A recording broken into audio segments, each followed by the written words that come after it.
Welcome to the Explainer. So if you've ever tried to build a really powerful system with Notion and Zapier, you've probably hit a wall, a really frustrating wall. Well, today, we're not just going to talk about that wall. We're going to show you how to smash right through it, step by step. And let's start with a feeling I bet a lot of you know all too well. This quote, pulled right from the Zapier forums, just nails it, doesn't it? You're building this beautiful automated workflow, you're so close, and then bam, you hit this recurring obstacle. And that's what we call the automation wall. It's that moment where this entire brilliant system you've designed just grinds to a halt, all because of one single missing piece of the puzzle. And here's what's so frustrating about it, right? Zapier's integration with Notion is almost perfect. As you can see, it can do a lot. It can create pages, it can find pages, it can update all the basic stuff like text and checkboxes, but there's that one big glaring red X. It can't update relation properties. And if you use Notion, you know relations are, well, they're kind of the whole point. But what if I told you this wall has a secret passage? See, instead of trying to force our way through the main entrance that Zapier provides, we're going to find a special key that unlocks a direct path right into Notion's core. I mean, it's the natural question, isn't it? Are we just supposed to live with this forever? And the answer is a big, definitive no. We are absolutely not stuck because there's a powerful and honestly a surprisingly simple workaround. To get around that wall, we need to talk directly to Notion's kitchen, and we do that using its API. Now, don't let the acronyms scare you. This analogy is perfect. The API is just a waiter. You don't go into the kitchen yourself. You just give the waiter a very specific order, and they handle all the communication for you. So how do we talk to this waiter? Well, we use a special tool that's already built right into Zapier. It's called Code by Zapier.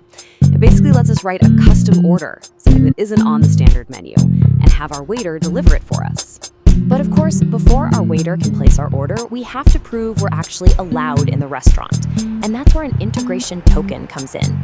It's basically a secret password that you generate in Notion. It's what proves to Notion that your automation has permission to be talking to your workspace. Okay, enough theory. Let's get our hands dirty and see how this all comes together in a simple 4-step zap. I'm going to give you the exact blueprint, and I promise it's way less intimidating than it sounds. Here's the whole game plan. Step 1 is just your trigger, whatever kicks the whole thing off. Then steps 2 and 3 are just your normal everyday Notion actions. You create one page, then you find the other page you want to link it to. Easy. And then step 4, well, that's where the magic happens. That's our special Code by Zapier step that connects the dots.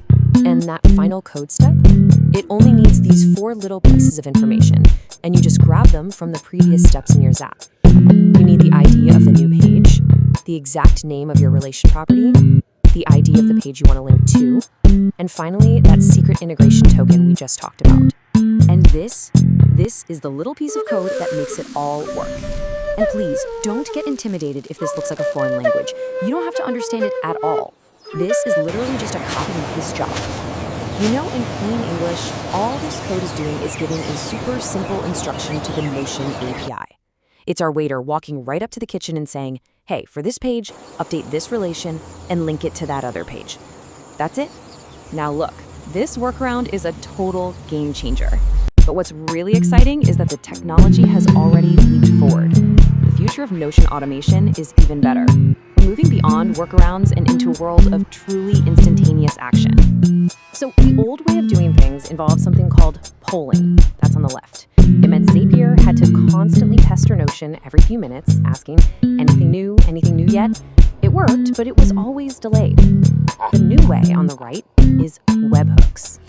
Notion doesn't wait to be asked. The second something happens, it yells over to Zapier, hey, something just happened over here. And this whole concept is called a webhook. And I absolutely love this doorbell analogy. Polling is you nervously checking the peephole over and over again. A webhook is just the doorbell rings the moment someone arrives. It's proactive, it's efficient, and it is instant. And here is the really exciting news.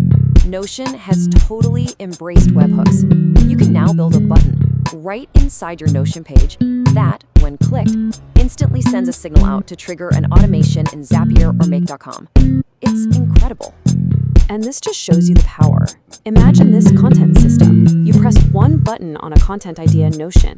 Instantly, a webhook fires, the automation adds it to your calendar, creates all the subtasks, and even generates a new Google Drive folder and links it back.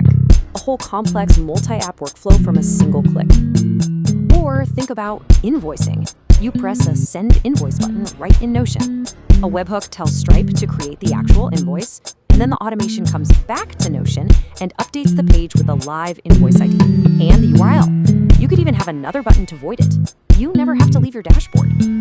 You know, the real takeaway here is that this shift from delayed polling to instant webhooks, it isn't just some small technical update. For businesses, for individuals, this saves hours of manual, tedious work every single week.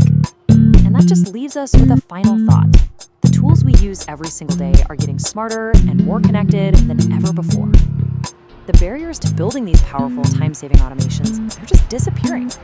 So really, the only question left is, what will you automate next?